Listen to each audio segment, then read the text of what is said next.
Hello friends, welcome to Universe of Naruto X. If you love Naruto what if stories and anime explanations, don't forget to subscribe to the channel. Now let's begin today's story. What is keeping that cross-dressing brother of yours? Naruto asked Temari and Gar. Both the Sabaku siblings shared a look and shrugged. Kabuto and Dao should have been able to keep him out of trouble. Naru hated waiting. It was one thing he shared with his cousin. Neither had the patience to wait long periods. He looked to Sichin cleaning her battle flute. Haku was meditating and Ru was asleep against a log, his headband covering his eyes. Temari and Gar were playing shogi and Gar was losing badly. Na was pacing back and forth now as sitting still was eating at his nerves. Gar, what same as you asked me before. Their positions on the map haven't changed. They're all in a sit and wait pattern. The Konohan teams have moved up, but they all seem to be converging on the Uchiha's position. Na bit his lip. Popular bastard, isn't he? What do you think? He asked the Sabaku Sibs. About what? Temari asked. Should we go see what's happening? Na asked. You said we should sit and wait. Temari said, yeah, but I didn't think they were going to be dragging their feet. Na said, hey. They all looked up to see Konyuro. Kabuto and Dao came around the tower and made for them. What took you so long? Na asked. Konyuro shrugged and went to talk to his siblings. Naruto looked at Kabuto who pushed his glasses up. Forgive our tardiness, Naruto-sama. We ran into a squad that is aligned with Nata's. Damn, Naruto muttered. They won't be around any longer. It's what took us so long as they proved to be decent fighters.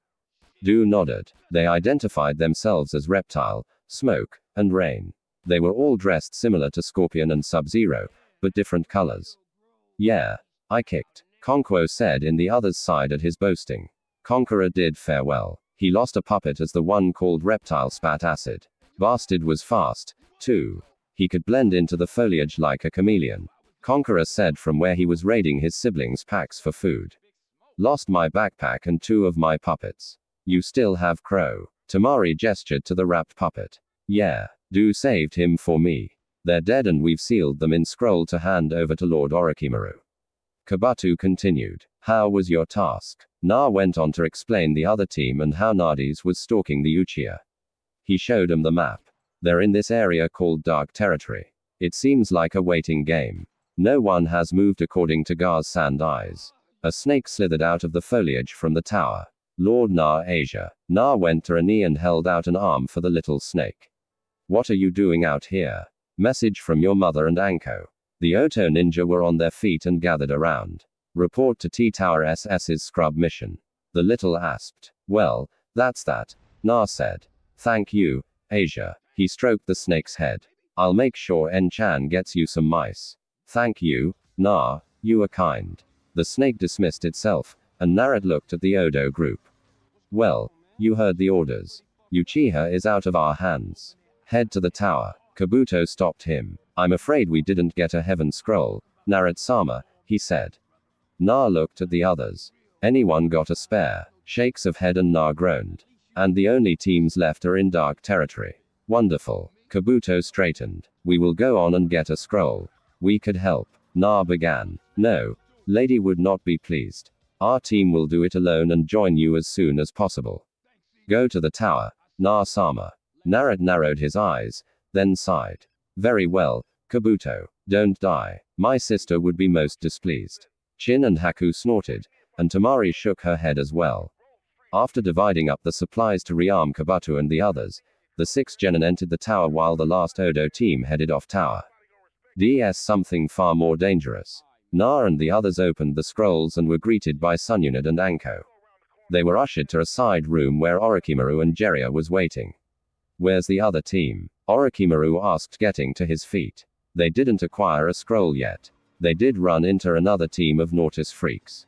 Naruto said they reported everything and Orochimaru did not look happy. And with them all in Dark Territory, anything can happen. Orochimaru hissed. He's after the Uchiha. Yes, he's admitted as much as did the one called Kano.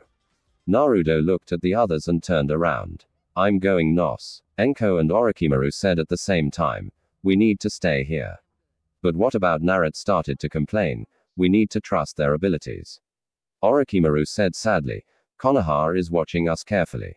If you go charging back out there, Narut spun and kicked a chair across the room. Damn it. Uncle Natas is out there. Konyuro, Kabuto, and Dosu are going to get annihilated. We need to trust them, Narut. Orochimaru said. I hate it as well, but right now we can't go running around like a leaf nin with one of Jiraiya's stupid books. We need to play smart and keep what we know close. Sarutobi has admitted that many in Konoha would like nothing more than to kill you. Fox, Narut muttered, resting a hand on his stomach. He looked at Anko, who looked unsettled as well. They remembered Natas and how strong he was. Bad idea, Conqueror muttered as they leapt from branch to branch. Did I mention this was a stupid idea? He asked louder. Kabuto sighed and adjusted his glasses. Numerous times, but we have our mission. He said. Abort, Conqueror said. Too late. We're committed, Dao admitted. We're nearly there. Conqueror sighed. This has written all over it. He muttered, fingering the kanai Naruto and Tamari had armed him with. There, Kabuto said as they landed on a branch. Down in a clearing, they saw the Uchiha's team laid to waste. Nades was holding the Uchiha up by his throat. What should we do? Konquo asked. How about die? The three Odo nin scattered as Kano landed with a grin, his knife buried deep into the branch where they had been a second before. We have no quarrel with you, Kabuto said. We just need a scroll to enter the tower. You kicking the out of Konoha is none of our business. The usually quiet medic said. He was nervous. The amount of killing intent coming from the clearing was at levels nearly making them sick.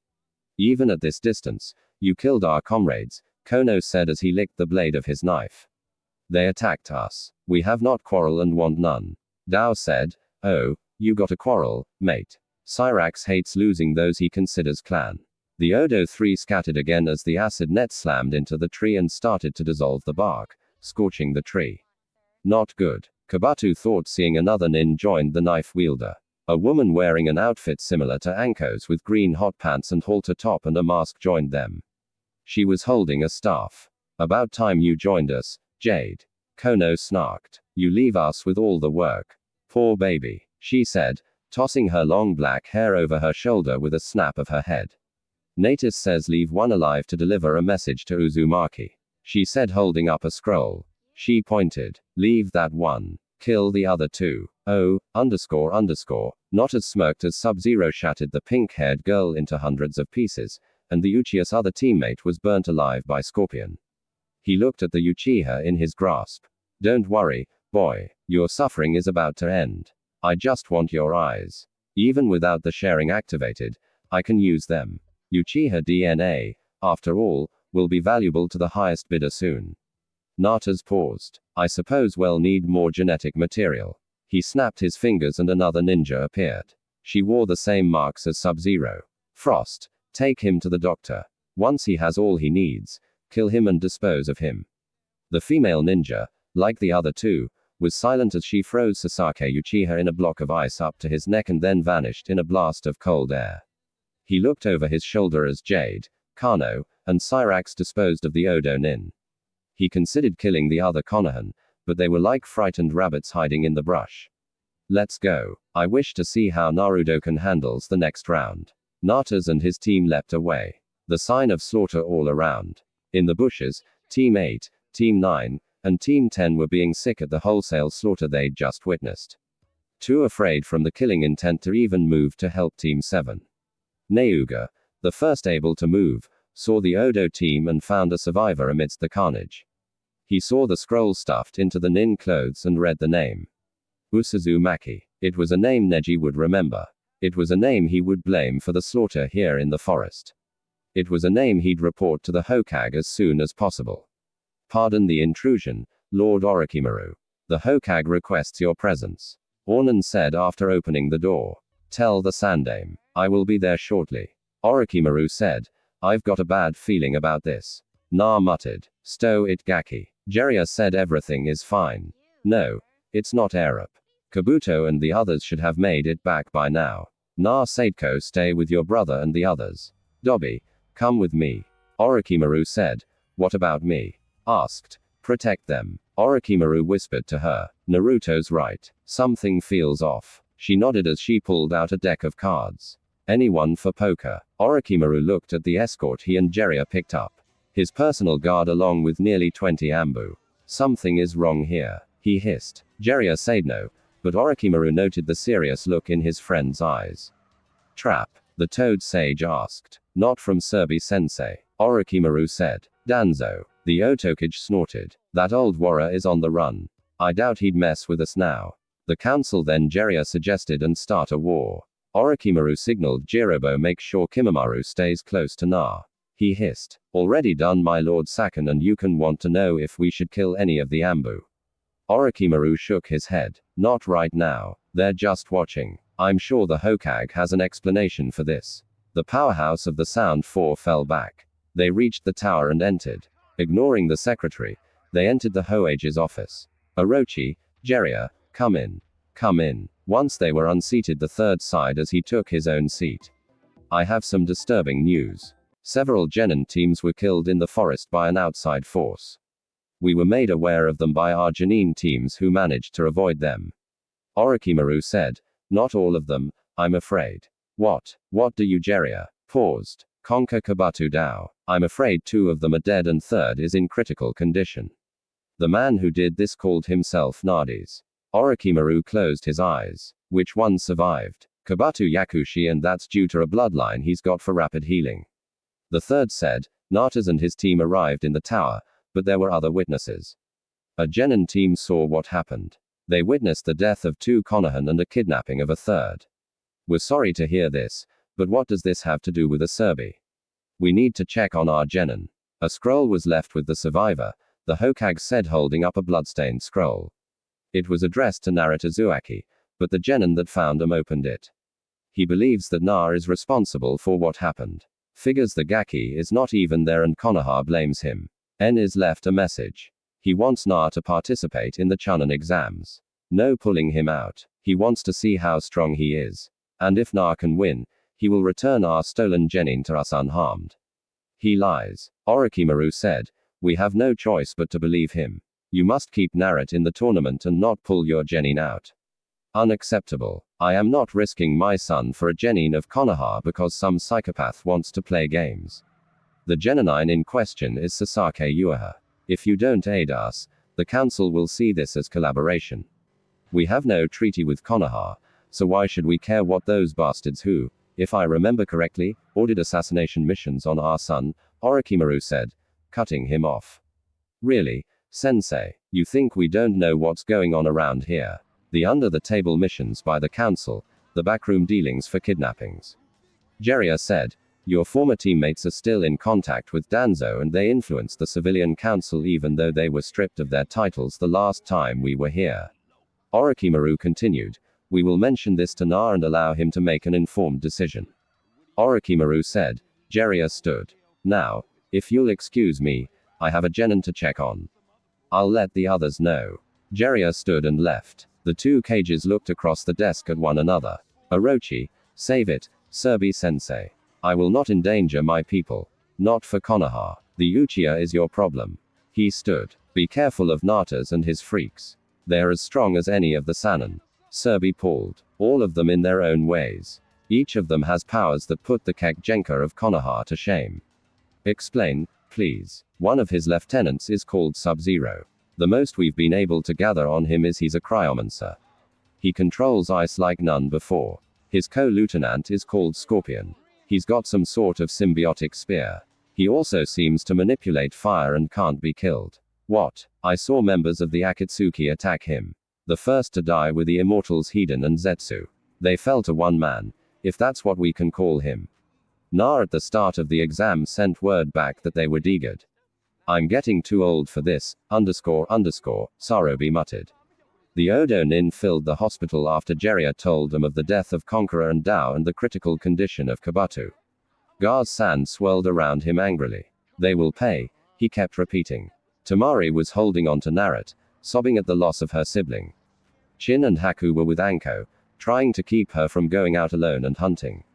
Sunyunid and Shazan were in the room with Kabuto now, while Jiraiya had left after seeing his student.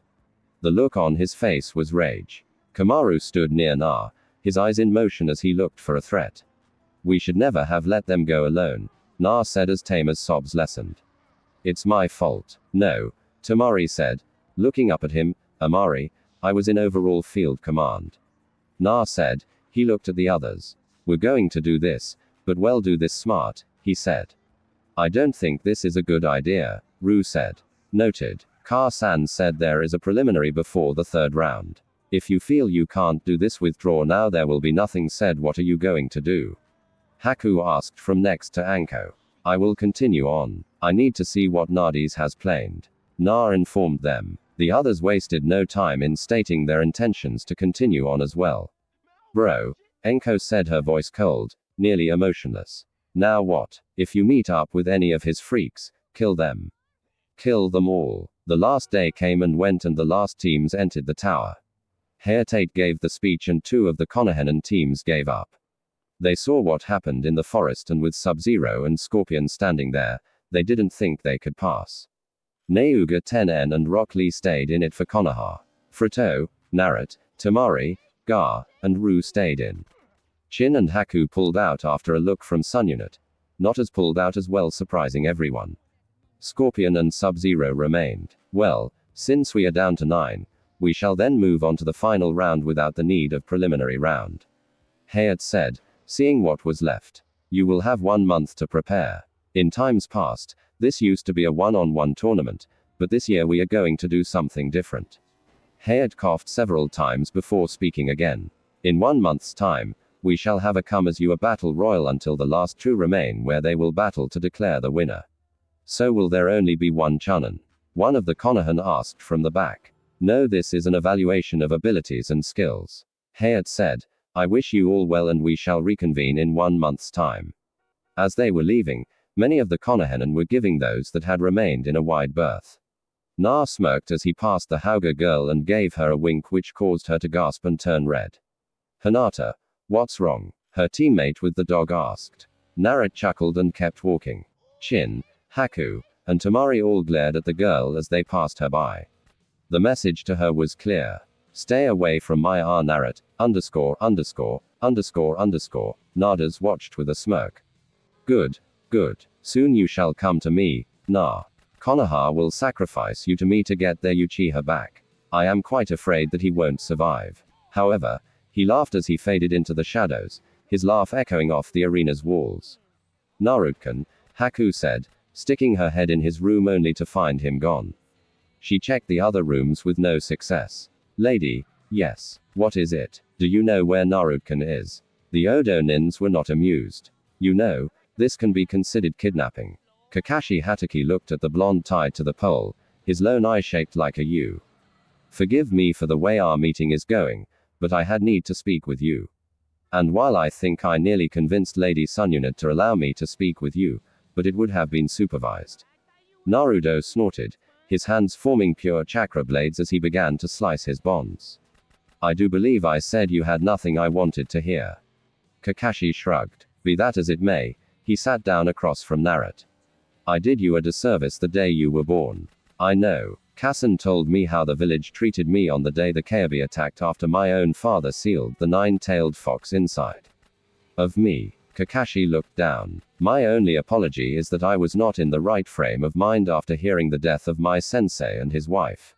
I was filled with grief and it controlled my actions. Na shrugged a shoulder. If that is all, I have things to do. No, it's not all. Kakashi said, there are things you need to know. Things I can tell you about your father. Hitachi-san, let me be blunt. Erasanen has taught me everything my father knew. He's told me about my parents. There is nothing you can say that will surprise me. Kakashi looked at him and was about to respond when the wall exploded and in a pissed off led the way. Behind her were several kunoiki. This is going to hurt, isn't it? Hitaki asked in a moment of clarity. Better believe it, bub, Narut muttered, watching as the girls he knew proceeded to turn the Konoha-jan into a frozen pummeled pin cushion with bruises before a pist of slug sunning punch sent him flying across Konoha into the Hoka G monument. Said females then turned to the bound Nero who deactivated his chakra blades. Ladies, Khan, he said, you are in big trouble, mister. His mother said. It's not my fault, Na said, hoping to forego any repercussions. Na looked at the bonds. You know, not that I wouldn't object to being tied to the bed, but I usually pictured it with less clothes and only one girl. Chin and Haku blushed while Temari snorted. What can we say? We want you, the fan user said with a perfectly straight face. Kamaru was not happy he lost you. Chin said, come on, ladies. I didn't go with Hitaki willingly. He was in here when I entered and shushed us away and had me hog-tied before I could say boo, which was stupid of him considering that Nas kidnapped the Uchiha. Temari said, will you please untie me? Na asked. Haku reached for it, but Anko entered. Nope. Nachin. I'm trying to think of a reason not to use the handcuff jutsu to bind you to me until we're out of this hellhole. It's not that bad, Haku said.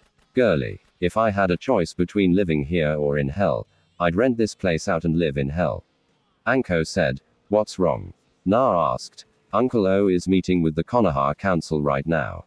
They want us to hand you over to them so they can trade you for the Uchiha.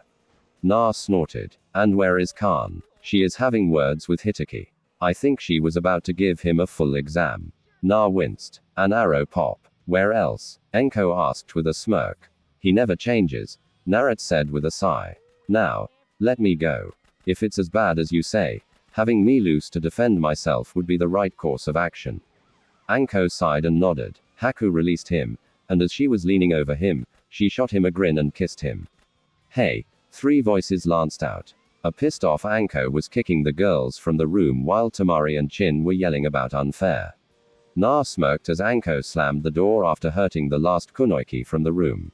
You know Anko NC Han, you can't keep girls away from me forever. Na said rubbing his wrists. Want to bet? I'm not Kassen. I actually have luck. Naruto fired back. Enko grabbed a chair, spun it around, and straddled it.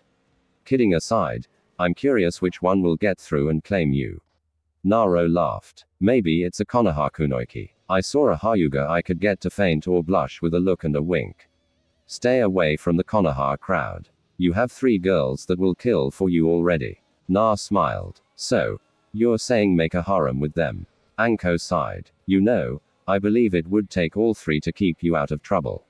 It's not my fault everyone wants me. Na said with an innocent look. Enko snorted. You okay? Na asked. Enko shot him a look. I know how you feel about Kabuto. You don't need to pretend with me, sis. Enko looked away. I want the bastard who did that to him.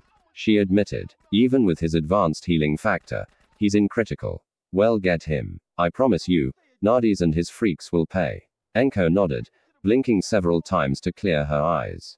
Don't take stupid risks. It's me, Na said. That's what I'm talking about. The siblings sat in silence for a while. Why did Ka-san want Haku and Chin out of the finals? Na asked. Anko sighed. I'll be the first to admit Haku is damn scary, especially with those ice mirrors. But she wants them to be fully rested in case Natas tries something. Haku is the best defense we have against Sub-Zero. Na was twitching his foot. You want to go train? Anko asked. Hell yes. Neither could sit still for long, and being cooped up in the hotel was driving him insane. Narut pinned a note to the bed, and they shined away. Kamaru sighed as he watched the siblings spar. He'd followed them, and he had to admit to himself he was amazed they stayed in one place for so long. Anko needed to vent about what happened to Kabuto, and Naruto's energetic ways left no room for him to be confined without millions in property damage. Why the air they all the goddamn way out in the middle of bum nowhere? Tuya asked, leaning against a tree. Kimuro remained quiet. He knew of the sound for Tuya would be the best beside himself to protect Naruto from outside harm. The explosion below showed the siblings laughing as more explosions sounded around them. That is sum up, __, the redhead muttered. It is how they bond. The bone user said HMP. They watched as Narut altered between 6 different fighting styles. Enko's own hubby style keeping her in motion as they went to pure taijutsu. He is cute. If you're into that, __, you know.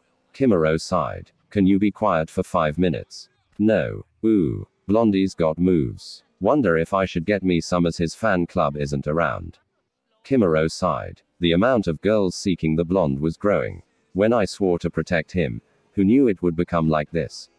__, he looked at Tuya's curse and saw the blonde flying at them at high speed. Before he could move, the redhead was leaping from the tree and catching the blonde. They landed with a thump. Na looked at his savior. Hey Taichin, what did you do that for? What the do you mean? What did I do that for? Stain. You would have bounced off that tree broken into you dumbass. Enko was there. You okay? Bro. Yeah. Taichin said I would have bounced. Enko shrugged. Whoops. Both laughed. Crazy. Kimuro above side eat. Too close. Enko and Kamaru watched from the shadows. I can't believe she asked him out. Kamaru remained silent. I mean, the most abrasive of the lot. Froze when he turned those big blue eyes on her after she'd caught him, and she stuttered like a schoolgirl. Enko continued. Kamaru remained quiet, his eyes watching the pair at the ramen stand, eating and talking. Tuya was still her abrasive and vulgar self, but it didn't bother Narat. He was talking about a fight from the forest and gesturing about with his chopsticks. This is going to cause trouble. The leader of the Sound Five said, Bah, it'll just make the competition tighter. I know they'll all want to take him out now. Kamaru shot her aside. Look, you actually want one of them to date him. Hell yeah. I just enjoy putting 'em all through the ringer. I want to make sure they're dedicated to my little brother. Kimuro sighed. I should rotate her off Naruto's detail if she's going to have an emotional attachment. Like hell you will. Enko said she'll fight to protect him that much more and you'll be able to sleep more than 2.5 hours without waking up and worrying about him. Kimuro sighed. I failed twice already. Natas and his team got too close and Hitaki kidnapped him from under our noses. You're allowed to make mistakes. Just learn from them. Besides, Narat thinks you're one of the best ninja we have. And who is the best? Me. Ango said with a grin. Her eyes narrowed. Oh ho. They watched as Tuya used the excuse of Narat having ramen on his chin to steal a kiss. As that tongue, and I thought Haku's stolen kiss was something, come up for air, you too. She muttered as Tuya was like a pirate and plundered Naruto's mouth. Anytime now, Enko said. They watched the redhead spin Naruto's stool and straddled him. Okay, that's enough. Enko vanished with a shushin and reappeared behind the pair. Time out, she said and grabbed the foul-mouthed Kunoichi, who started swearing the minute her mouth was separated forcefully from Naruto's said blonde was in a daisei's. A grin formed on his lips as he stared off into space. Kamaru sighed as Tuya was getting inventive with her words and descriptions. He didn't know what an elephant was, but he was certain it wouldn't fit in the area she was telling Ango to put it. Anko snickered as Haku, Kin and Tamari rounded and glared at Tuya who smirked and made a kiss face before leaving to continue her guard duty. Na, however, wasn't as lucky as 3 pairs of eyes focused on him. The feeling of being trapped became stronger as the gathered girls took a step towards him. Na looked around in a panic and his prayers were answered. Hey Gaki, Wantageria entered the room. He was grabbed by the arm as Na dragged him out. Yes, Kami, whatever it is, get me out of here. He dragged his father-like figure from the room. Jiraiya looked at him. What was that about? Let's just say I owe you one and it'll be I keep Car-san off your back while you work on your next book. Na said as they walked the corridor. Jiraiya smiled at the pass he'd just gotten. What did you want? Arup. What? Oh. That you want to listen to the that the Konoha Council is trying to get Orochi to agree to. Does Enko like Dango? Narat asked back with a grin. Council chambers. Konoha. You will surrender Narat Uzumaki to us or what? Orochimaru asked, quirking an eyebrow as he crossed his arms. You seem to think Odoga answers to you. I am the Cage of Odo is not recognized as a power in the nations. You have no right to call yourself Cage. A counselor snapped. Do you really want to piss me off more elders? Odo is not answerable to Konoha. Fine. As the Dulyup appointed leader of Odoga, I deny your request of the transfer of Uzumaki Naruto to your Oho's scrupulous hands. Orochimaru said with as much sarcasm as he could. You have no elder. You best not finish that sentence. Orochimaru said. The son legally adopted Narat. He is ours and you bunch of old farts can kiss my baby smooth pale. I will destroy this village before I hand over my boy to a bunch of traitors who did nothing but try and kill him over the years. He looked at Serbi. I am sorry, but due to actions of your council, Lord Hokage, I am hereby withdrawing my remaining teams, and we are leaving. You can't do that. Several voices called out. Why not? Orochimaru asked, crossing his arms and raising an eyebrow. You would condemn Sasaki Uchiha for the sake of the demon. Homura, One of the Hoage's former teammates asked. The Uchiha means nothing to me. Orochimaru said. You all seem to forget once again. I am the leader of Odogaku and not part of Konoha. Because of your lax security measures, 2 of my genin are dead and a third is in critical condition. Of course, our plan was to apply the seals and remove the sharing from Sado Uchiha and destroying Konoha's biggest, Kekai Genka or Orochimaru, while a prodigy, believed in hard work. The sharing was a shortcut and he hated it when he was younger. And as leader of his own hidden village, he saw it as a danger. Thus, the plan to remove it. But now, Nades has it and he wants Naruto to compete in the finals.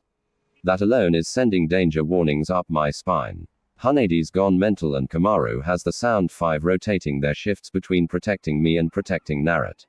Orochimaru Shirobi said calmly while he lit his pipe. What will it take for you to keep your teams in the Chunin exam? Orochimaru pretended to think it over. He knew Na would take part. Despite the knockdown drag-out argument with his mother, Naruto was not giving up. He wants to show them what the son of Asanum can do. Mentally smiling, he allowed his serpentine eyes to drift over the council of Konoha. Bastards don't deserve to live. I am so tempted to declare war on Konoha just for their stupidity about Na. But Suhame has said we are to be on our best behavior. You have nothing. We of the Hidden Sound want. Orochimaru said finally. Lord Orochimaru. Hiashi. Hyuga called. What of an alliance by marriage? The Hyuga clan leader said Hiashi had spoken with his daughter who told him of her reaction to the blonde Odo Nin. To the rest of Konoha and the Hyuga council, he seemed to be cold and uncaring about his eldest daughter. But within the walls of his own estate, he loved his daughter and talked with her often. The deception they put up for the others that he was an uncaring bastard was for her protection. Between Orochimaru asked, Wukan had spied on Naruto during the exam and told him how the Hyuga Aries had reacted. And how the other girls reacted to her as well, he thought with a mental smirk. Naruto Uzumaki and my daughter Hinata. It would form an alliance between Odo and Konoha and between the Sannin and the Hyuga. Orochimaru his head. I will need to speak with Naruto and Sununit. I will not force a marriage upon him no matter the political reason behind it. And I will not hand any kind of control of Naruto into Konoha's hands. Na listened as his adopted uncle spoke to the council of Konoha. Man, they have way too much power for a body that is supposed to advise the Hokage and do his paperwork.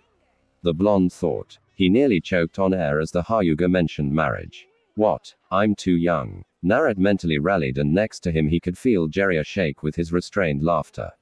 Cushioning away, he left the Toad Sannin under the Genjutsu and appeared on the Hokage monument. Jiraiya appeared moments later. What's wrong? Uncle Orochi is going to have to make the marriage. The blonde said. What? Gaki, he's going to think about it. Jiraiya said. Na stood atop the image of the fourth Hokage looking out over Konoha. Hell, think about it, but I already know that in order to get what he wants for later on, he's going to marry me to the Hyuga girl. Don't get me wrong, she's cute in that mousy type of shy girl way that makes me think she's going to be a wild cat in the bedroom. Na smirked at the look on his adopted father figure's face. Pervert, he muttered. And I know he's going to do everything possible in the marriage contract to limit Konoha's contact with me, but it will happen. He smiled. I wonder why the Hyuga leader even suggested it. What do you mean? Jiraiya asked, surprised at this. Uncle Orochi knew there would be a political marriage somewhere down the road. We talked about it before we left Odo. He thought he would have to be the one to bring it up or hint around it. The Hyuga brought it up, meaning there is something he wants. You're getting too good at this, Gaki. Jiraiya said, shaking his head. What do you expect, Arab? I've been trained by the legendary 3 since before I could walk. Add in what Auntie Zune teaches me, Kimuro, and his 4. Jiraiya smirked. Along what your prospective girlfriends teach you. Na blushed, then pulled. Omi, what am I going to do about them? Gaki, you're thinking like a regular ninja, Jiraiya said with a huge grin. What do you mean? Na asked. Jiraiya put an arm over the blonde teen's shoulders and gave him a lecherous grin. I mean, as the last Uzumaki and Namikaze, as well as our child, you fall under clan restoration laws. Hey, you my boy get to have numerous wives, minimum of 4.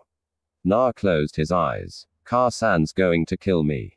Jiraiya laughed as he started to explain to Narut his ultimate defense of the chakra shield and how to land after one of thunderous hits. Spill. Tuya found herself surrounded on 3 sides and her back to the wall. Chin, Haku, and Temari were all armed. 2 with sunburn needles and the other blonde was holding bladed battle fans closed. Spill what? Dike, Tuya said and found a sun needle buried in the wall a centimeter from her head. The coldness of it told her it was Haku. You think you can kiss Naruto and get away with it? Chin said. You're supposed to protect him, not molest him, Temari said as she snapped open a blade fan and held it inches from the redhead's neck. He's mine. Hell no, he's not. After the reaction on God while sitting in his lap as we kissed, he's definitely interested in me and not some, that blows a weak flute player an icicle. You 3 are out of the running and our next date I'm going to claim him. There won't be a next date, you foul-mouthed, Kin snarled. Yeah, and what do you think you and your skinny can do to stop it? Unlike you 3, I've actually felt what he's packing. And let me say it's long. It's hardened with his stamina. It will be a ride of a lifetime. Ice formed on the wall behind her, and she looked to see Haku's eyes white and frost forming in her hair. Temari went into a battle stance. Before anything else could be done, the 4 kunoichi were wrapped in sand and their eyes went to the door where Gar stood, not looking happy. Lady Tsunade and Lord Orochimaru wish to see you 4. I suggest you cool your loins. And why should we do that, Sandy? Tuya asked. Because it has to deal with Na. And I don't think Lady Tsunade is in the best of moods as she isn't drinking and Shazan isn't in the room. 4 sets of eyes widened. Enko is retrieving Lord Jera and Narut right now. Whatever this is, it isn't good. Gar walked away, the sand around them dissolving and following him like a lost puppy. I didn't know he could talk so much. Tuya said. He usually doesn't. He and Na seem to communicate with looks and grunts. Chin admitted. However, it's gotten better. That's the most Ys said without Narut prompting him. Chin said as she slipped her son away. Temari looked at where her brother had gone before she slipped the battle fans away. We better go. Whatever has Lady Tsunade mad isn't good, and it always centers around Na. Orochimaru looked at Narut with a raised eyebrow. Of course, he's joking. Naruto-kun, Haku said. Chin and the others looked at the Sonin, leader of Odoga, the gazes telling him he better be joking. It's no joke, Orochimaru began, but he leapt aside as Fist took out the wall he'd been leaning against. I told you never. My uncle and grandfather never wanted those laws. They were passed by stupid civilians looking for ways to marry into the clans. Please, Jiraiya began. Don't me, you bastard. You know how I feel about that. It's one thing for Narut to date several girls, but there will be only one wife, and she sure as hell isn't going to be some slip of a girl he's never met other than in passing. Haku, Chin, Temari, and Tuya were sharing looks and similar thoughts. Naruto was looking at Gar, who Narut would swear was laughing behind his sand armor while the sand kept the face impassive. Orochimaru sighed. I swore I would talk with Na. I did. He's not doing it. Your agenda or Oimaru Tsunade said many thought Tuya had a foul mouth.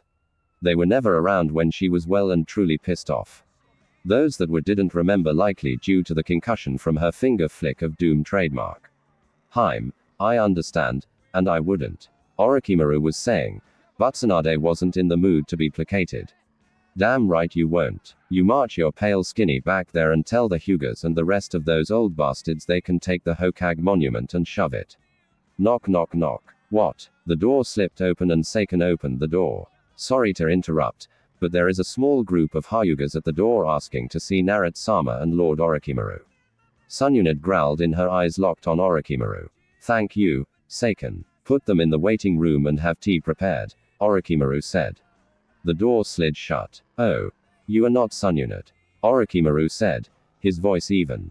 As I said, I am not forcing Naruto to do anything. His serpent-like eyes rested on the blonde force. No. But put a guilt trip. You would looked at her adopted son. Naruken, don't do this out of duty. Your uncle is playing a game, and I for one don't like it. Narut looked straight ahead, his gaze not meeting any of the girls who all were looking at him as a hawk watches a mouse. I know Uncle Orochi is playing a large-scale game of living shogi.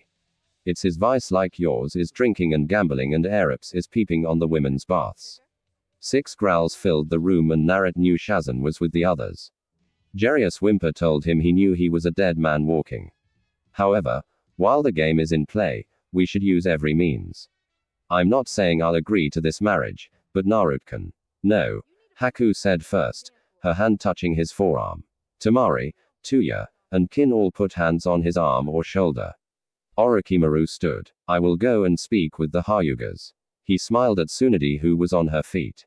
And you will tell them that Na isn't going to marry. First off, he's too young. And secondly, she looked at the 4 girls. He's already got a prospective girlfriend. Na looked at the 4 girls who were giving him the look and he shuddered. I'll come with you to disappoint the Hyuga's uncle, he said, and was out the door.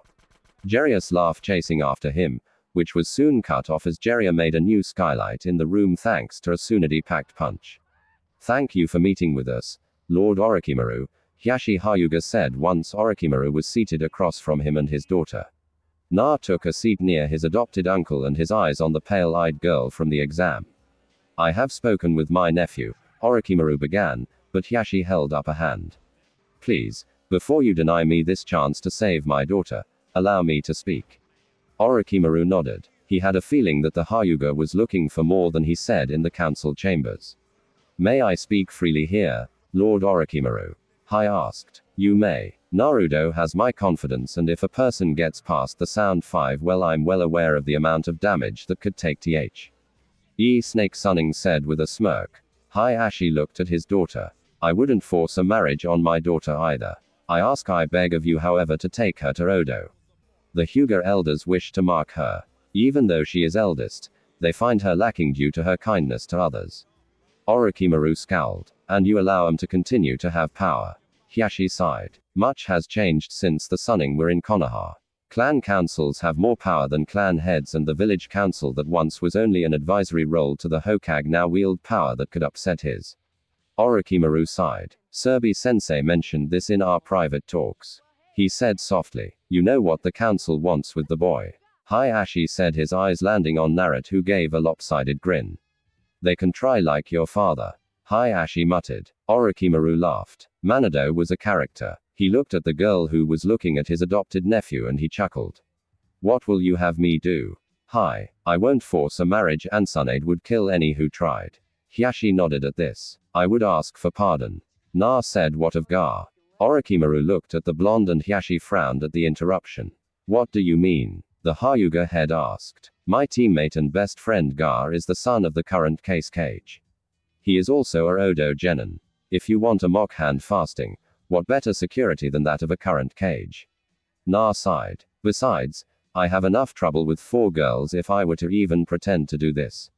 I'd be killed by one of them before Khan could even lift a finger. Orochimaru had to admit his nephew was right. The 4 girls that surround him would kill. He looked at the Hyuga Aries who looked down. What you say is correct and with Garashi would not only have the protection of Odo but of Suna as well. Hayashi nodded. And when you clean your clan up, she can do as she pleases. Orochimaru continued. Na stood. I'll go and speak with Gar. He paused and looked at Hinata. Lady Hyuga, would you like to meet him? She twitched and fiddled her fingers together, and after a look to her father, she nodded. The 2 adults watched them retreat. You've done a wonderful job in raising him. Hayashi said that task Wasids. I'm just the doting uncle who taught him cool jutsus and how to make poisons. Orochimaru said you've all raised him. I bet he hasn't shown a 10th of his skills. Hiashi said, you are right. Of course, it's an argument between us which of us he's going to replace as a Sonin when the time comes. Retiring? Hai asked with a grin. Well, I am the leader of Odo. Jiraiya wants to work on his books and Sun Unit. He shook his head. Narut and Anko we've raised to succeed us. He finally said, we've taught them both all we know, and we've tried to teach them right and wrong. Hai was quiet as he thought. I always wonder how things would have turned out if Naruto had been raised in Konoha. Orochimaru snorted. He'd either be a cold, emotionless weapon, an idiot, or dead. You really don't see Konoha doing well for him, do you? Hayashi. Since the day he was born and the Kyuubi sealed in him, he had numerous assassination attempts, one of which was his father's own pupil. His return here for the exams has been nothing but looks of hatred. Hayashi bowed his head. He remembered Manado, and from what he could see, his son raised by the Sonin would surpass him in every way, including in ways of the heart. Naruto had to laugh at the look on his friend's face when he'd locked him and Hinata in the same room and told them to get to know one another after he explained the plan. "You're in a good mood, Naruto-kun," Haku said, appearing of an ice mirror. "I am Haku-chan," just introduced Gar to his future bride and locked the door with a time delay seal. Haku looked back at the room. "Isn't that your room as well, Naruto-kun?" the ice mistress asked. "Oh yeah." He scratched the back of his head and looked back sheepishly. Haku chuckled. "Come with me," she said, and created an ice mirror and pulled him in just as Kachin and Tuya came around the corner. "That, Haku-chan," Naruto said as they appeared atop the Hokage monument. His question was cut short as Haku leaned in and kissed him. Time stopped for Na as the girl in his arms pressed in closer, her kiss short-circuiting his mind and kickstarted his libido. Elsewhere, report Nadi's ordered as he looked at the examination room. "The Uchiha's chakra has been drained and we've already removed his eyes." "Me lord," a scientist reported. "Good news from Konoha?" Nadi's asked. "They are in an uproar. They are trying to force Orochimaru of Odo to turn over the Kyuubi brat." Nada's snorted. "The Sonin will let Konoha burn before they hand over Na." Nada's muttered and stopped. "Get me Kano. I have a job for him. As you command, Lord Nadi's." The skull-masked Nat stood looking at the tank where Sasaki Uchiha floated in chemicals with numerous tubes running into him. "Don't worry, Sasuke, you'll be returned to Konoha, just different than when you left." He looked at the two tanks of chemicals. "Chemical X, wonder that will do to you." He nodded to the doctor as he turned to meet with his warriors. Much to do and only a month to do it in. His chuckle made the various technicians shudder at his passing. The month passed quickly. Konoha's council continued to try and force Odo to give them Naruto for their sacrifice of getting Sasaki back. Odo threatened war and the third Hokage agreed with them. Haku had been dragged away from Naruto upon their return by three very unhappy Kunoichi. After a lot of yelling, Naruto was left to train with Jiraiya and his mother. While Enko split her time between torturing, training the others, and visiting Kabuto, who with his regeneration ability was getting better slowly due to the amount of damage. Naruto, when he wasn't being driven to train, managed to take each of the girls out on a date, which ended with him getting a kiss and the girl being dragged off by the other three. Gar and Hinata spent time working together. They also had their first official date while the others watched on Tamari squeezing the life out of Naruto from a rooftop across the way as they watched a very nervous Gar treat Hinata princess. Sunyunid and Shazan had combed the village looking for anyone that was loyal. Sadly, the civilians were useless in their opinion and most of the ninja were set in their own ways. They found Hana in Isuka, Kurenai Yui and Aruka Yumino to be the only ones that they could get to. Well, Anbu are well secluded and loyal to the Hokage had said after they returned to their hotel room. Shazan paused, seeing Na unconscious at the table surrounded by scrolls. What happened to him? A snort from the side drew their attention where Jiraiya was sipping tea. "Brad burned through everything I had planned to show him," the Toad Sage said proudly. "We raided the Konoha library and he's been copying everything he hasn't seen or the old man didn't give us when we first left." Sunyunid knelt next to the young man she considered her son and brushed his bangs aside. He was exhausted to the point where he didn't even twitch. "Has Orochi been back yet?" the slug Sunning asked for a moment. "The fools on the Konoha council are trying to push him. I think Surby-sensei is ready to caden them all if Orochi trademark doesn't," Jiraiya said as he watched his blonde teammate fuss over the sleeping blonde. "He leave him alone. He's fine. I've barely seen him in a month," Sunyunid said as she picked him up and carried him to his room. "He's put on some weight. Muscle mass," Jiraiya said. He looked at Shizune. "Any luck?" "3. The apprentice said softly. 3. Out of a village of nearly 600,000. Jiraiya sighed again. Manado gave his life for them and only 3 and the old man respect his wishes. He pulled out a scroll and after scribbling on it, he called out, "Sak, Ukan." The twins appeared, kneeling before the Sunning. "Take this to Orochimaru. Let none but him read it. As you," Sukan began. "Wish." Ukan finished and they shined away. "Where's Anko?" Shazan asked. "She took the girls out for training. Kabuto is in his room asleep thanks to the medications. Kamaru is on the roof with Kitamaru. Gar and Hinata went out for dinner. Jerobo is watching over them, he said before she could say anything about them being alone. Jiraiya sipped his tea. Nardis has been quiet since his demand. He's letting Konoha do his work. The dark-haired girl said, Master Jiraiya, what are we going to do? Na is going to compete, and should Natas in his thugs try anything, well handle it. I admit the first time we met, they caught us all off guard. We're prepared now that we know they're out there. Shazan remembered that time long ago. Orochimaru and Jiraiya had been caught easily, that had stung the both of them. Lady Sunyunid and herself had acted rashly and moved without thinking. Naruto and Anko had managed to delay Nardis and his followers long enough that the Sonin had recovered and Natas had fled after some strange words between him and Na. Get some sleep, Shazan. The finals are tomorrow and we'll need to be well rested. Jiraiya said, I'll wait for word from Orochi and then head to bed myself. Shazan nodded, and as she passed Naruto's room, she paused, seeing Sunyunid sitting on the edge of the bed, watching the blonde sleep. Na woke with the sun hitting him in the face, and he groaned as he rolled over. It was then that his eyes snapped open, as he didn't remember going to bed last night. Sitting up in a rush, he paused, seeing his mom curled up at the end of his bed in a position he knew wouldn't be good for the spine. He studied her face. In sleep, she was carefree.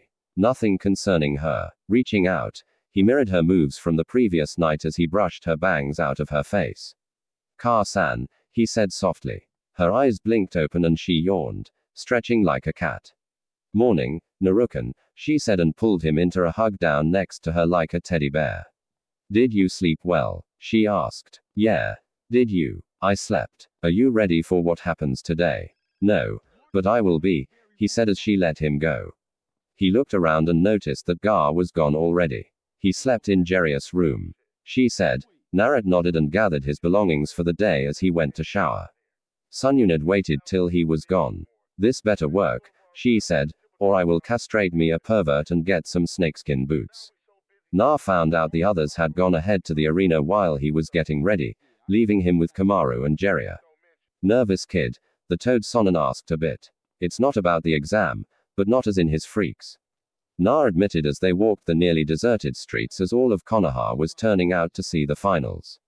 You worry about the exam, Naruto-sama. Kamaru said. He had a pair of bone swords strapped to his back. The five will make sure nothing happens to you and my family. The blonde said. Nor your family. Na was quiet for a bit. You know, you and the others are considered part of the family, Kimuro. The leader of the Sound Five paused and looked at him. We are tools. You and your family. You are part of the family. You and the others have become family over the years. Don't say otherwise. Jiraiya smirked. Give up on that, Kamaru. Naruto's made his decision a long time ago. The bone user bowed. Thank you, Naruto-sama. He said. You think Konoha will try something during the exam? Na asked his adoptive father figure. They do, and the Sandaime will have heads. The Toad Sannin said. And if he doesn't, your mother will. Na laughed at that. Khan does have a temper. He agreed. They stopped, finding their way blocked by several men wearing tan and black armor. Oh. Look, Arab pretenders. Naro said they think that by wearing the Suna headband well believe that they are from Suna. The Sonin said, allow me, my lords. Kamaru said, and he was in motion before the fake Suna nin could state their business. Several spurts of blood and 6 bodies hit the ground dead before they fell. Bone spikes in their throats. Impressive, Kimuro, Jiraiya said. You no longer need hand signs for those. The white-haired ninja bowed. It is thanks to Naruto-sama. With him and Lady Sunyunid removing the disease from me, they freed my bloodline and thus I can create weapons upon will alone. Na pulled the mask down on one of the dead nin. I recognize this one. He's one of Konoha's. Jiraiya sighed and pulled out a scroll. He sealed the bodies and pulled out a watch. We need to go. The finals are about to start. Na yelled and started to run. Jiraiya looked at Kamaru. Go. I'll catch up in a bit. Once the leader of the Odo Five was gone, Jiraiya sighed and looked to the shadows. Well, Nadas, you have something to say. The skull mask wearing Nata stepped from the shadows. Yes, I think we need to have some words, son. Naruto skidded into the arena after balding over the Tunin that were guarding the entrance that tried to stop him. He smirked as he gave them each the finger as he didn't slow his pace, and he stopped as the proctor gave the last of his speech. You were nearly late, Usuzumaki. Sorry, the guys at the door tried to deny me entrance. In the cage's box, Serbi scowled as he looked at where the council was sitting. None of them would meet his eyes. Next to him, Orochimaru sighed. Kamaru appeared at his side. Was it true? Yes, my lord. Na didn't hurt them, but gave them an indication what he thought of them. Orochimaru smirked at this. He could see with the other genin of Odo and she was speaking to them each. Haku was hidden amidst the crowd along with the members of the Sound Five. Each of them dressed as a civilian of Konoha or a merchant. Where's Jera? He asked softly, dealing with some clean-up. Kamaru said he leaned in further. Nades was hanging around in the shadows after I dealt with 6 Konohan that tried to bar our path. Orochimaru sighed. I want to get out of here. Konoha stinks of deceit and corruption on so many levels. He looked over and saw the cage taking his seat. Hello old friend, Serbi said to the 4th cage of Suna. Sasake Orochimaru, the man said, how is Gar doing in Odo? He asked, his veil-covered face turning momentarily towards the Odo contingent. He's flourishing in Odo, my friend. He's got friends and he's got a betrothal to Lady Hyuga. The cage's head snapped around to face Orochimaru. What? Well, I needed an alliance with Hyashi, and Gar volunteered. Orochimaru said and smirked as he watched Gar talking with Narut. Your nephew has worked wonders. Perhaps I was wrong in letting Gar go. The man said, you were, but I'm not eager to return one of my best genin now, and he wouldn't leave his friends. Serbi spoke up. I am sorry about the loss of your oldest boy, Conqueror. Another failure. Well, perhaps my new bride can give me a strong heir where my first wife failed with her 3 BRS. The cage said, looks like we're starting, Orochimaru said as the proctor called out the names. Would you believe me, Jera, if I said, I mean Narut no harm? Not asked as he stood on the roof looking down after avoiding the mud trap the Sonin had tried to get him with moments after appearing.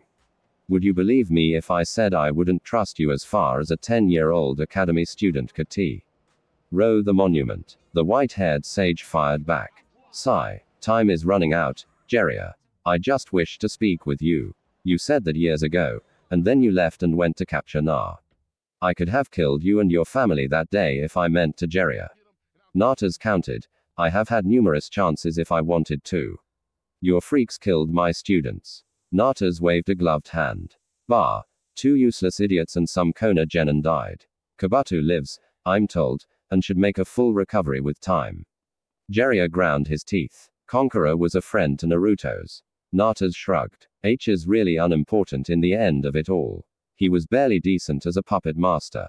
His death served its purpose in motivating Naruto to continue. What do you hope to accomplish with this?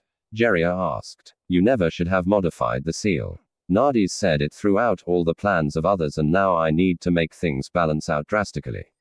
Jeria leapt to the rooftop across the way. What do you mean? Konoha will not be getting the Uchiha back. After all, I have 3 of them and while I destroyed that eye of theirs and some reprogramming, surgical alterations, and even some DNA splicing, they have become useful. Jeria got a cold feeling in the pit of his stomach. What have you done? Chunin Exams Arena. The 9 competitors stood in the middle of the stadium.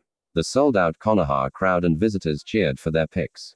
Naruto sighed. His eyes rested on the Konoha council. Bastards looked damn eager, he thought as he stood next to Gar. Tamari was just behind them and Ru was crouched before them. He kept adjusting his gloves and muttering, should have stayed in bed. As he looked across the way at Scorpion and Sub-Zero, both were motionless. The dead pale eyes were locked on them. The Konoha team of Neji, Hyuga, Tenten and Rock Lee were just below the cage's booth. Lee was stretching. The girl Ten was flipping a kanai nervously and Neji was looking at Narut. His eyes were cold, reminding the blonde of Nautus's freaks. We take out Sub-Zero as fast as possible. Na said to his teammates, once he's gone, I will deal with Scorpion.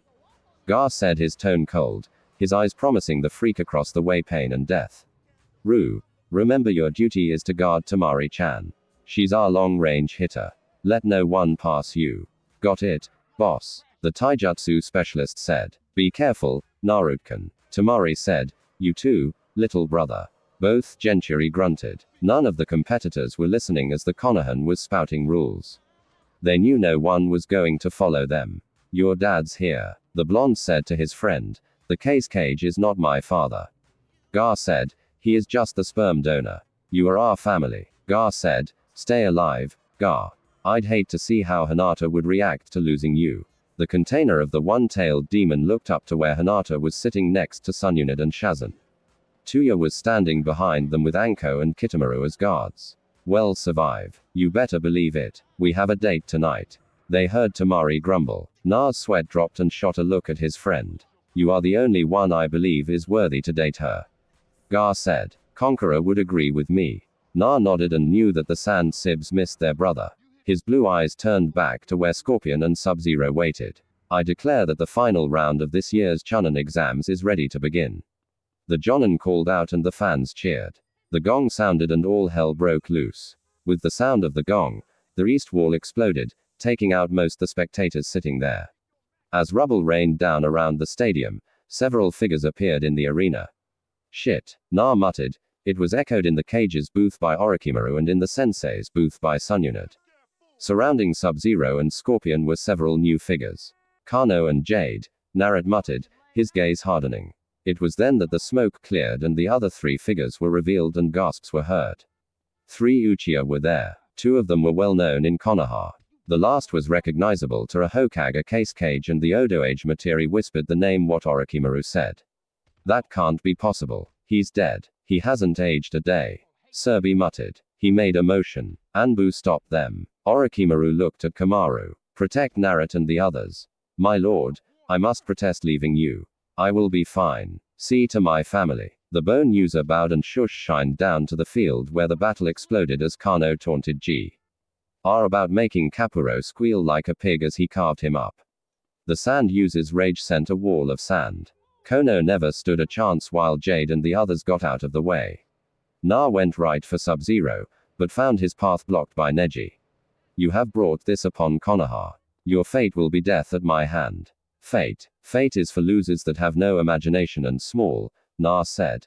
And they were in battle before anyone could blink. Ru and Lee were engaged in the mother of all taijutsu fights. Both were determined to win. Tamari was making a mockery of 10-10, scattering the weapon mistress's weapons long before they got close. Kimuro appeared and used a bone spike to block Scorpion's serpent-like spear weapon. The clash of bone and living weapon rang out and was joined around the arena as dozens of ninja dressed in green and black outfits like Scorpions appeared. The battle for Konoha had begun while 3 Uki stood perfectly still as if made of stone. Jiraiya heard the explosion and looked towards the stadium. You bastard. You've been distracting me. No. I've been talking with you. It just so happens some of my lieutenants are impatient and jumped the conclusion. The skull-masked figure shrugged. Later, Arrow Sonnen has vanished. Wait. Jiraiya frowned at what the masked man had called him. Another explosion and he swore loudly before leaping from rooftop to rooftop praying to reach the battle in time. Na swore as Neji attacked. Cut it out, you idiot. Can't you see that Nautis forces are invading? I have my orders, Neji said. The council has ordered your death and it is my destiny to deliver your fate. Na twisted and twirled, avoiding the deadly Juken strikes. This nut job is serious. Narut thought as he sidestepped and then slammed Neji's arm with a palm strike that spun the Hyuga away. What of the alliance between the Hyuga and Odo? Meaningless. Hinata is weak. Her removal from the main house was foreseen long ago, Neji said as he tried to connect again and failed.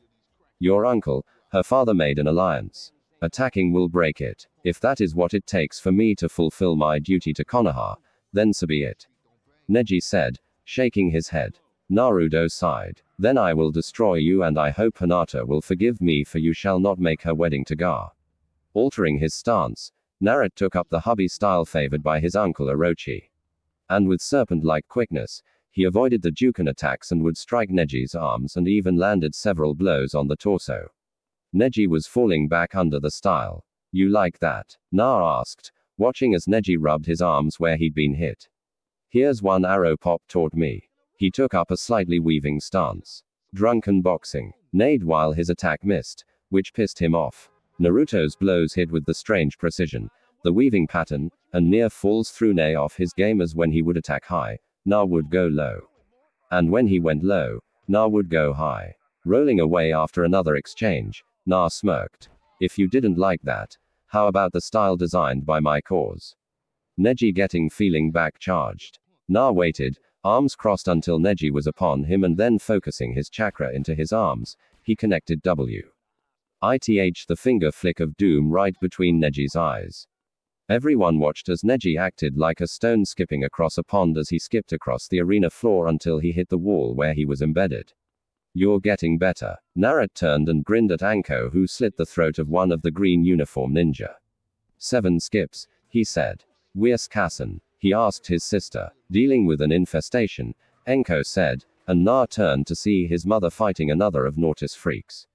Jade. Na took the moment to look around. The cage booth was a war zone as the case cage had turned on Orochimaru and Shirobi.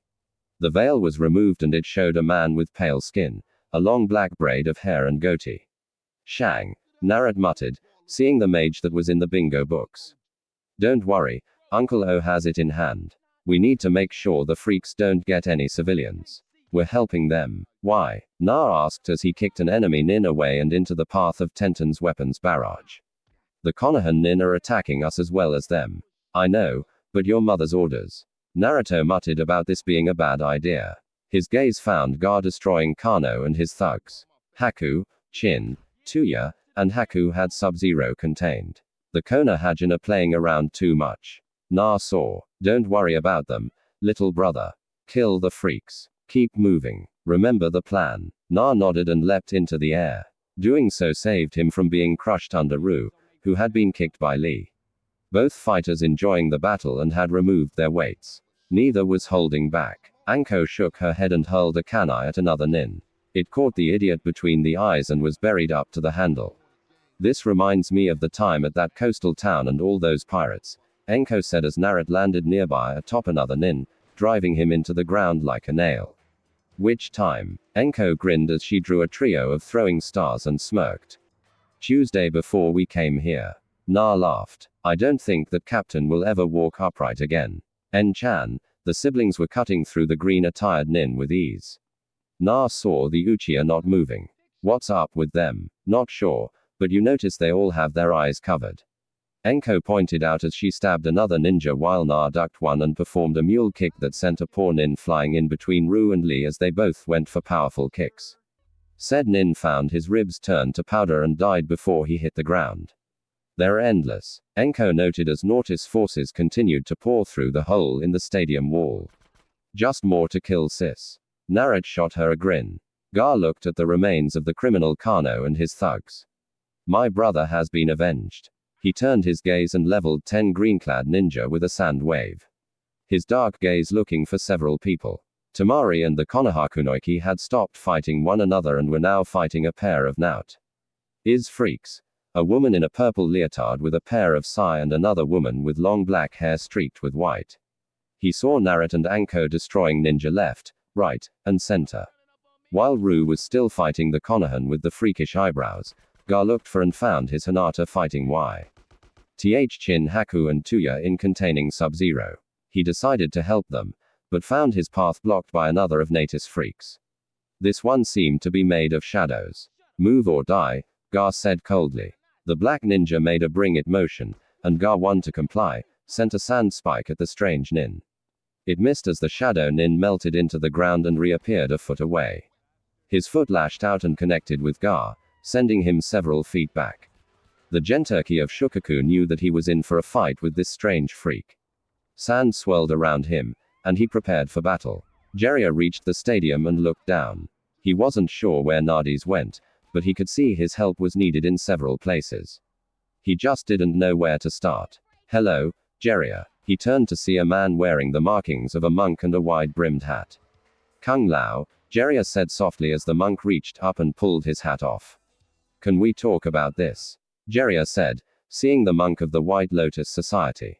No. The hat spun through the air making a soft buzzing sound. Jiraiya dropped and rolled, the gleam of the razor edge, telling Jiraiya he just saved his undertaker of having to make a closed casket. Kicking up to his feet, Jiraiya looked at the man and saw the hat return.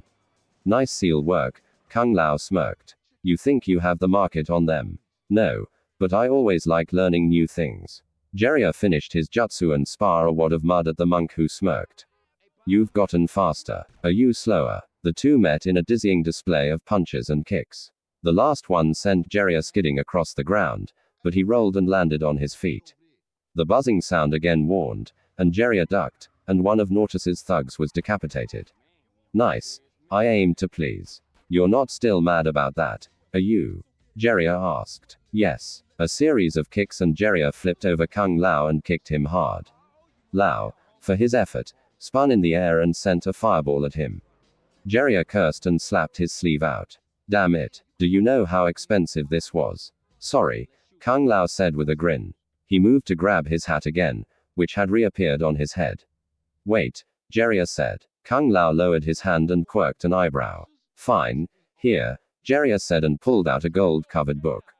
IA Ultimate Final Fantasy Platinum Edition Omnibus, he said and handed it to Kung Lao, the only edition.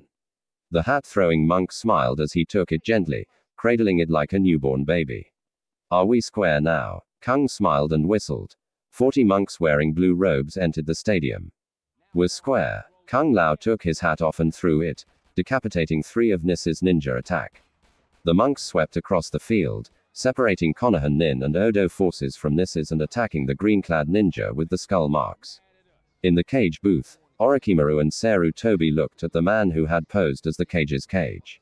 Shang Tsung. Orochimaru said with distaste. Nardis is really scraping the barrel's bottom. If you're here, the Chinese mystic smirked. Why are you surprised? All these souls will be mine. Not today, sorcerer, Serbi said as he ripped off his robes, showing his battle armor underneath. So the old man has some life in him. I will enjoy taking it from you. Shang said, stamping his foot. A staff appeared next to him and he clutched it. Orochimaru shook his head, shedding his robes as well. Grass cutter was in his hand. You won't get a chance, sorcerer, and your gods won't hear your screams. Shang snarled and spun. An arc of fireballs flew through the air. Serbi, a master of combat, used a Seelis jutsu, and a stone wall sprang up, blocking the fireballs. The battle just started when below the tide changed. Shang cursed. Damn that monk. He began a summon. I hope you like this. Shang said, finishing the last seal. Kushio's no jutsu. Smoke rose, and when it cleared, a humanoid figure with 4 arms, a long top knot of black hair, brownish skin, and was 8 feet tall. Guro, destroy them, Shang ordered. The 4-armed being roared, and strode forward. Shang kept lobbing fireballs, keeping the former teacher and apprentice off balance until Guro was upon them. Then he chuckled. It has begun. Overhead, the sky darkened and thunder and lightning crashed. Nuro and Anko paused as the blue-robed monks evened the field. Ah, that's no fun. Anko pouted. Na chuckled. Deal with it, Nei-chan. He looked around. The monks had separated many of the current fighters. His gaze looked for 2 certain freaks. He took a step but was bowled over and realized it was a battered Gar top him. What the hell? Gar groaned as he sat up. New freak. Na looked and saw the shadowy figure. __noob. Sabot. Not good. Na got to his feet. He'd been trained by the Sunning. But the shadow ninja was just that living shadow. He'd seen him in action from a distance once when he was 9. The Nuke Nin never stood a chance. Where does he keep getting these people? Gar muttered as he stood as well. Sander rushing to surround him and rebuild his armor and the gourd on his back. Rejects outcasts distant lands. Enko said, Aropopop has a whole dossier on Natas and his people. They've mainly kept to the mountains for the most part, but they have come down and collected bounties on Nuke Nins. She pointed to where the 3 Uchiha were standing amidst the carnage. It seems they've made a collection on Uchiha.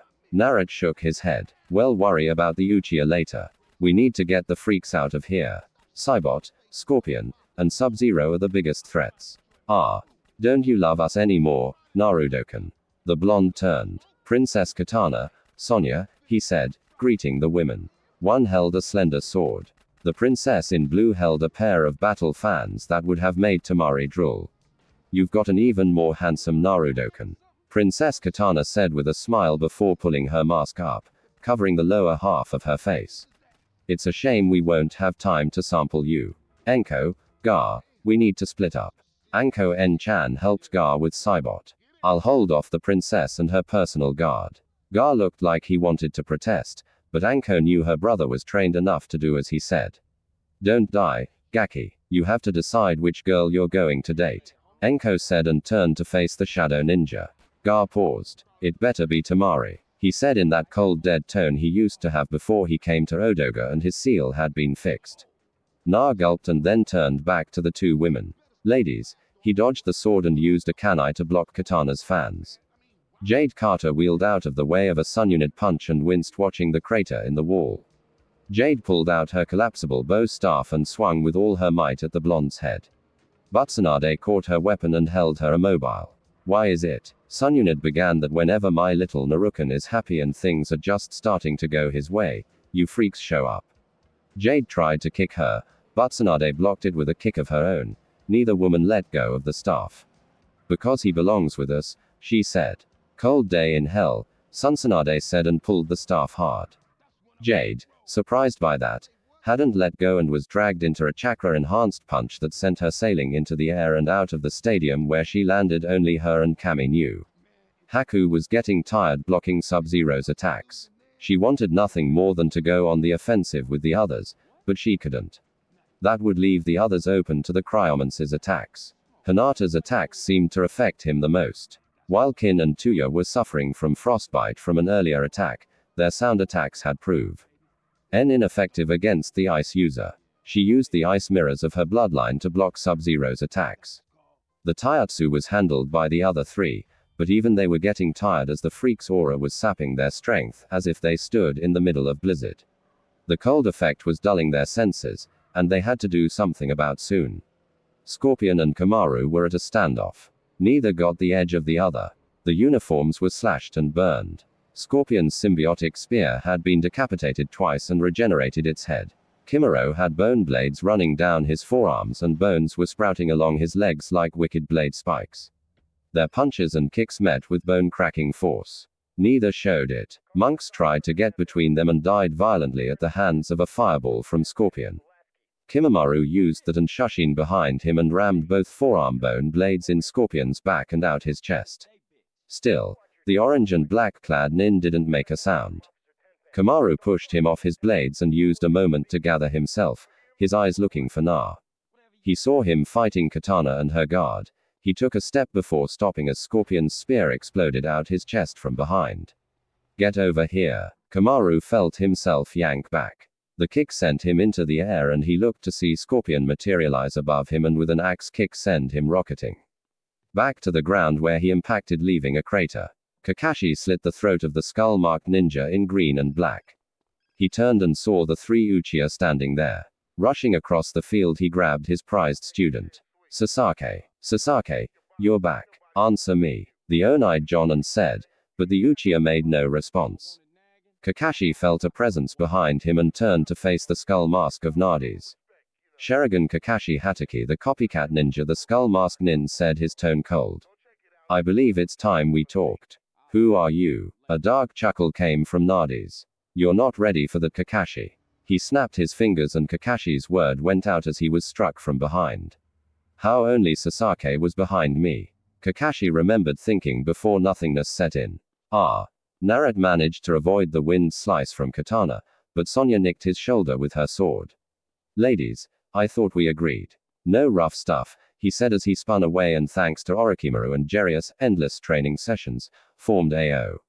Any-handed seal and an earth spike shot up between him and the two very dangerous women. Naruto-kun, Sonya said with a grin. Don't you love us anymore? Katana finished resting her fans on her shoulders. Didn't love you before, he muttered as he looked at the wound on his shoulder as it closed. The only indication that he'd been hit was the tear in his chitin jacket and the blood stain. Man, Car-sans is going to be pissed, he said looking at the two women. This shirt was brand new. Neither woman said anything, but he did notice them checking him out. No way. I have enough with Haku-chan, Chin-chan, Tuya-chan, and Temari-chan. I don't need more, he thought as he sidestepped Sonya's chakra rings. He watched as they hit a Konoha Ambu and sent him flying. Let's get dangerous, he said and threw down a smoke bomb, allowing it to envelope him. Katana and Sonya looked around. Where is he? I don't know, princess. I can't sense him, Sonya answered, bringing her katana up into a defensive position. Around them, the smoke bomb seemed to grow instead of fading away. I am the terror that stalks the night. Naruto's voice took an animalistic growl as it seemed to come from everywhere. Both women went back to back. I am the wind that fills those perky. This isn't funny anymore, Naruto-kun. Sonya muttered, looking around, seeing shadows moving in the smoke. Highness, use your fans to remove the smoke. Katana did and was frustrated when the smoke stayed where it was.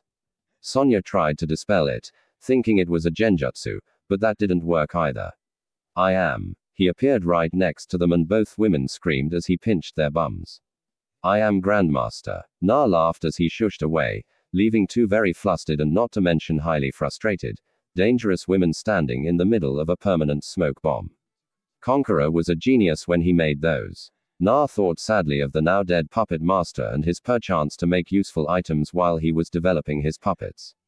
The only way to dispel that smoke bomb is to throw the second concoction.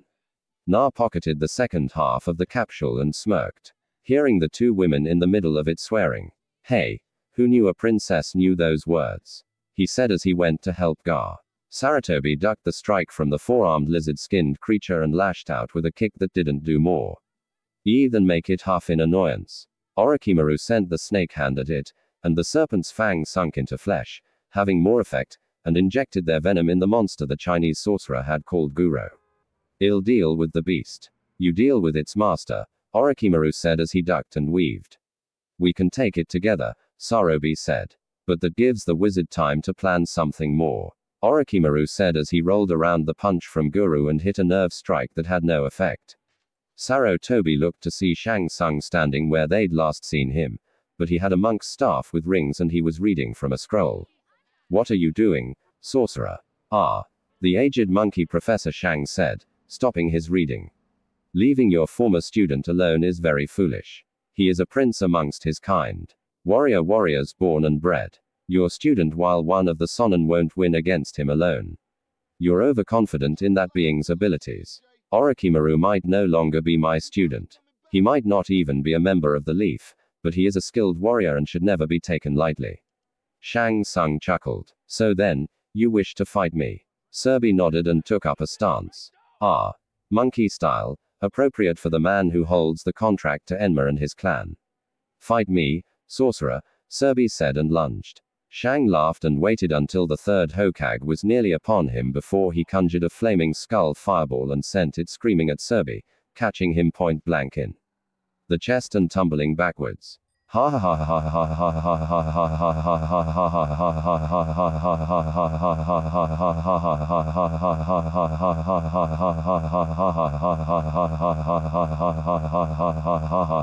ha. Konoha shall burn and my master will have what is rightful.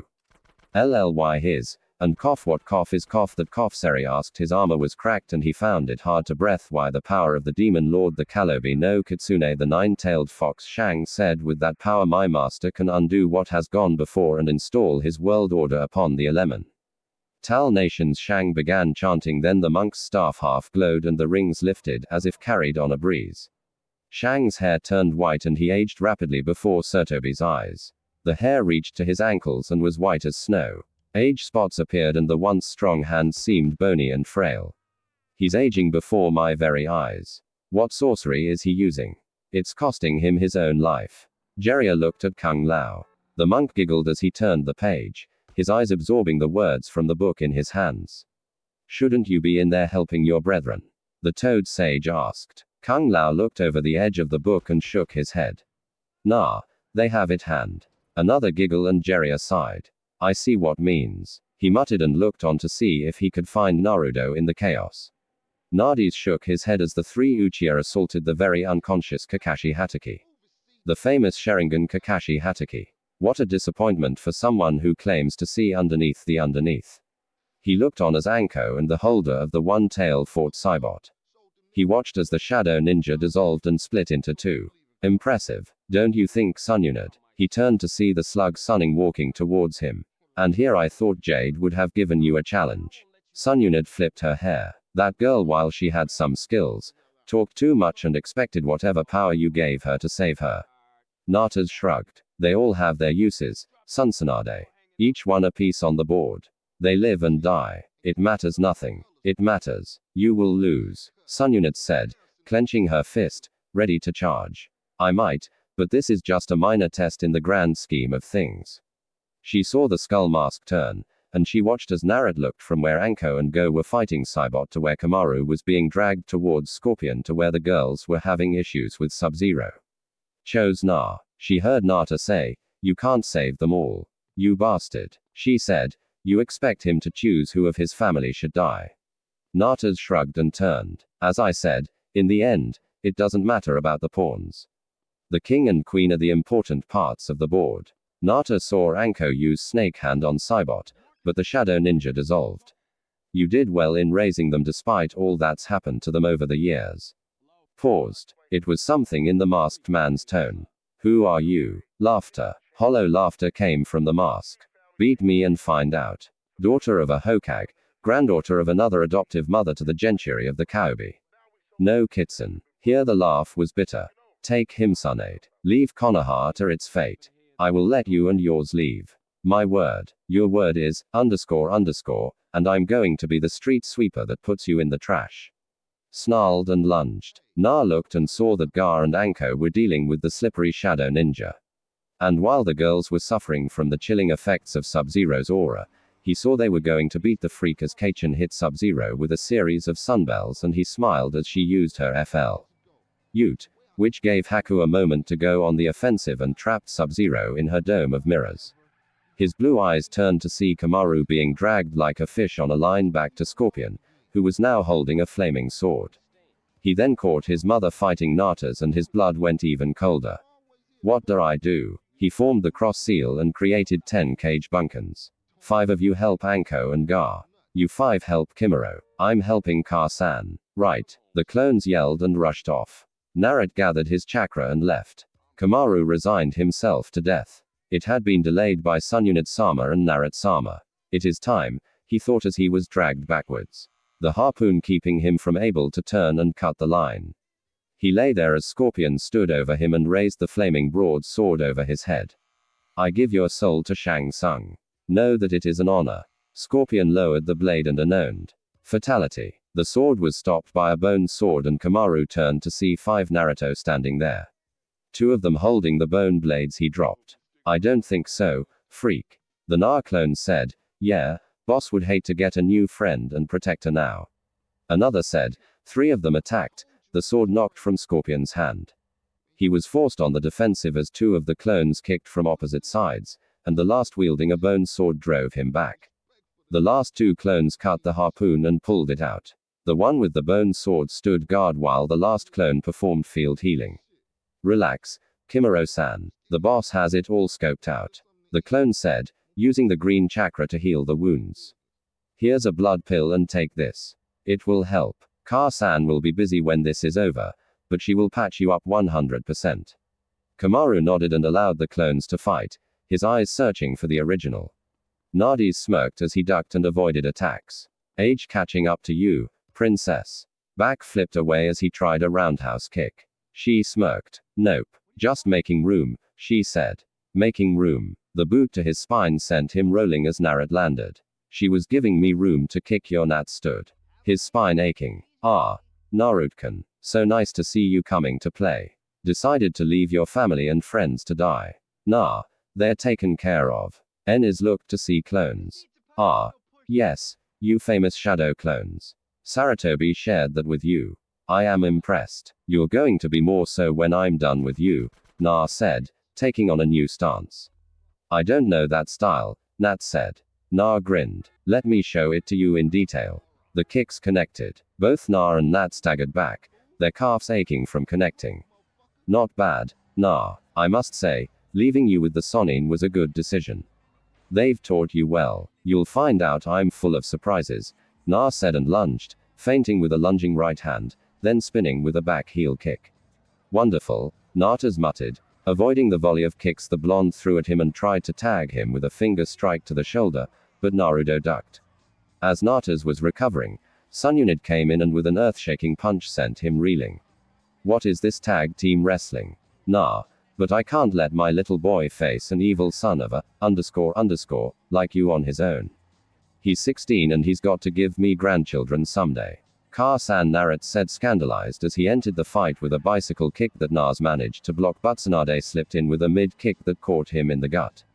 I think I up. The masked villain thought as the two blondes were on the attack and he was finding himself outgunned. Sarutobi knew that if Shang Tsung finished his ritual, it would be bad for Konoha. He summoned Enma, who transformed into a golden staff. Using chakra to enhance his speed, he sped up and actually connected the strike, sending the now-aged sorcerer reeling out of his circle and over the edge to the ground below. Serbi sighed as he peered over and saw Shang Tsung's body impaled on a flagpole. He wiped his brow and turned to help Orochimaru, only to see that his former apprentice had it well in hand. Orochimaru was amazed at the power of the creature called Guro. But that's all the beast had was power. He's an engine of destruction, that's for sure. But he has no finesse and no real speed outside of a straight line. The Snake Sunning used that and kept a steady array of strikes and various serpent-based attacks he developed over the years. His body twisted, stretched, and bent in ways no one thought possible. Na, when he was younger, called me Slinky. The Sunning thought as he dissolved into a mud clone and reappeared behind Guro, ramming a kunai into one of the beast's joints. Guro howled in fury and pain and tried for a backhand, but Orochimaru dissolved again and reappeared right in front of the monster, and with a snake hand jutsu had Guro wrapped up in numerous snakes. They sank their fangs into his flesh and deposited their venom. Orochimaru melted away again and reappeared behind Guro as the four-armed monster dropped to his knees. Grass cutter in hand, Orochimaru smirked. Don't lose your head, old chap.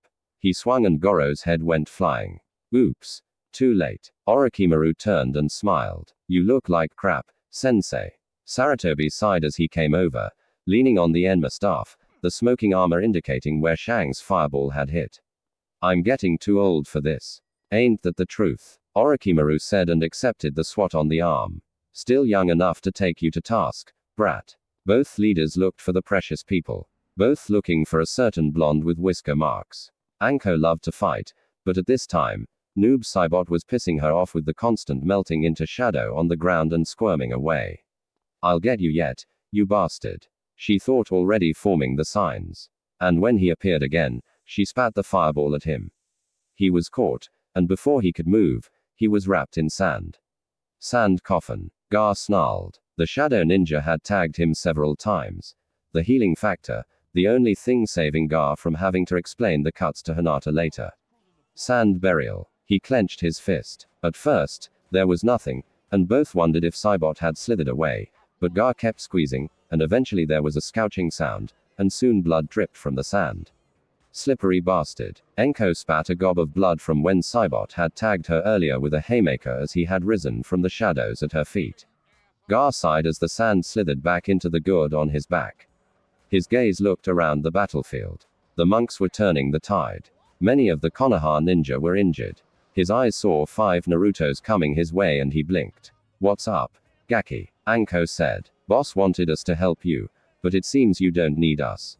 The clone said, stopping before Anko. Yeah, we caught him barely, but Saibot's nothing more than a smear on the sand.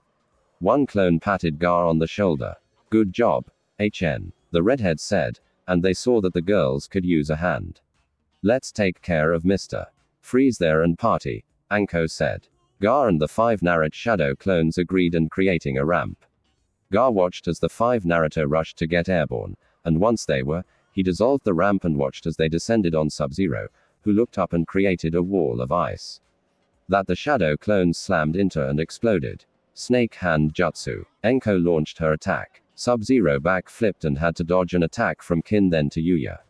Pitiful little Nin. I am not impressed. He melted into a puddle surprising them all. Can he do that? He can't do that, Enko said and looked at Haku. Weren't you supposed to stop that? Haku was winded as she'd been using a lot of chakra to counter the cryomancer's attacks and keep the others safe. As sorry, she said, getting her second wind. He's stronger than the reports. Lay the off her, Tuya said. Hinata nodded. Her hands were raw from the cold. She smiled seeing Gar alive but looked concerned at the amount of tears on his clothes. Where's Temari? He asked. He'd lost sight of her. She's got her own mission. She's taken Sakan and Yukon with her. Chin said as she winced as she rubbed warmth into her arms. Brr. You can say that again. Ice in his cold aura, Tuya said as she spit. Where is he? Enko said, looking around, upset that the freak had left. Look around, Gar said. And it was then they noticed that most of Nautis' forces were missing. Across the field, they saw Scorpion vanish in a blast of flame. And if they could guess, the fighters in the smoke trap were gone as well. Look, Haku said. They all turned to see Naruto and Sununid fighting Natas. Oh man, they have him, Chin said. Shazan hurried across the field with the Odo medics. They saw her heading for Kamaru and the Naruto clones. What should we do? Gar asked, looking at Anko. Form a perimeter, she told Gar, kin to Yuya. Find our Odokage and make sure he's all right. Hinata, you've gotten basic field med status right. The former Hyuga nodded and looked at Gar. Go, he said. Stay safe. She nodded and they touched fingers before she left with the other two. Haku, here's a couple of chakra pills. Anko said, we might need you if the freak force shows up. You too, raccoon boy, she said. Both said nothing and did as Anko told them. Let's go. Kung Lao looked around and sighed. Well, it's time. Be well, Jeria. Wait, where are you going? The white-haired toad sage asked. Our task here is done. The monk paused as he slipped the book into a satchel. Beware the coming days. Natus's plan worked in ways no one knows. With that, Kung Lao vanished in a white light. Damn it, Jeria muttered, looking around. Nardis was concerned. His troops had retreated like planned. But the fight with the slug Sannon and the Kaobi container was keeping him from making his own escape. One would attack while the other rested. Thus far, it was Taiyatsu. But Natas knew that any Enjutsu now would mess up his plans. He ducked a kick from Sununid and lunged at Narut, burying a hand in the whisker-marked blonde's gut. He seemed to tap it 5 times. 5-palm elemental seal. He roared and then flipped over Na. The skull mask was dirty and cracked. Take care of him. I'll see you all soon, I'm sure. He dropped a scroll and leapt into the air where he vanished in a blast of smoke and Sununid would later swear gold. Enlight. Na. She yelled as she rushed to the blonde who was doubled over in pain and totally unconscious. Shazan Jeria, she screamed for her apprentice and her teammate. Orochi, she rolled Narut onto his back. His shirt where Natas had last struck was burned away and there were 5 marks upon the seal that the Yandami had placed. Stay with me, baby. Stay with me, she said as she felt his pulse becoming erratic and his breathing shallow. Jeria, get your fat here, she screamed. Enko dropped to her knees along with Haku. Both looked shocked at how quickly things had changed. Jeria skidded to a halt on his knees. He looked at the seal and gulped. Oh, to be continued. Eventually in the littlest sunning 2 sound in autumn. So guys, what do you think about this Naruto story? Tell me your opinion in the comments. And if you want more Naruto what if stories, make sure to subscribe to Universe of Naruto. Thanks for watching.